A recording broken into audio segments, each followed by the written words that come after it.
খাসির মাংসটাকে ভেজে নিয়েছি হলুদ, লবণ, গোলমরিচ দিয়ে। এখন সব মশলাগুলো এক এক করে সব দিয়ে দেব।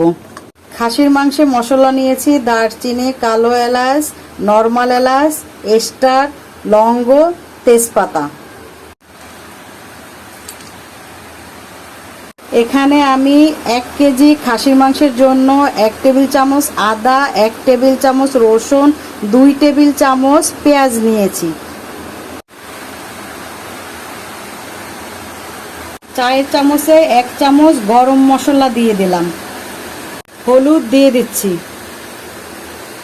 আগেও কিন্তু আমি হলুদ দিয়েছিলাম, তাই এখন একটু কমিয়ে দিলাম। মরিচের গুঁড়ো দিয়ে দিচ্ছি 2 চামচ। তেল দিয়ে দিচ্ছি